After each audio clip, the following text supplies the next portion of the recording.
Hi,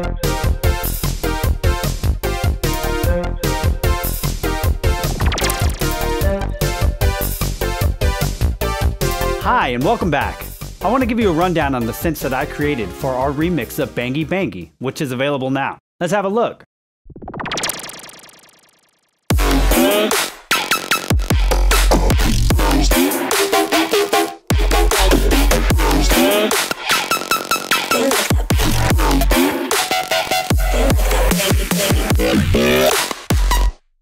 This is the first of a multi-part series on the Bangy Bangy VIP remix.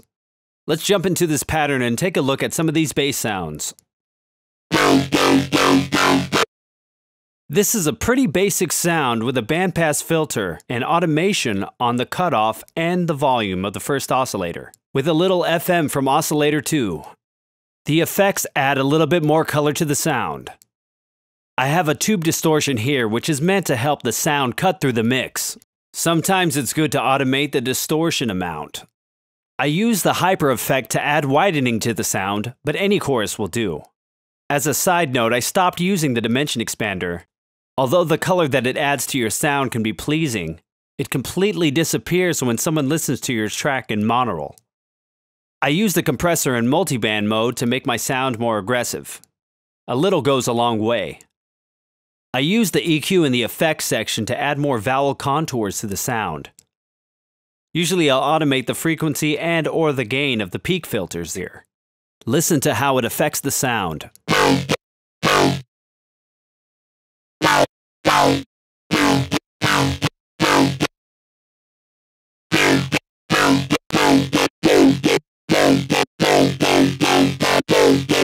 My advice is just to automate everything. Let's move on. This time I have the LFO assigned to both oscillator volumes, as well as the FM amount, as well as the cutoff and peak frequency of the high pass / peak multimode filter. I'll slow down the LFO so you can hear what's going on.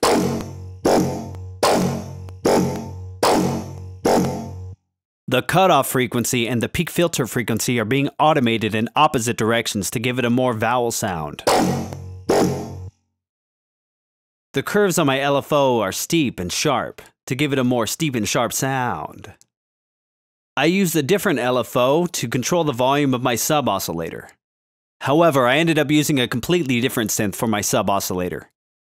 This time, I used the distortion to make my sound a little bit more grungy. However, it's the comb filter that really gives this sound flavor. Listen to how it sounds here.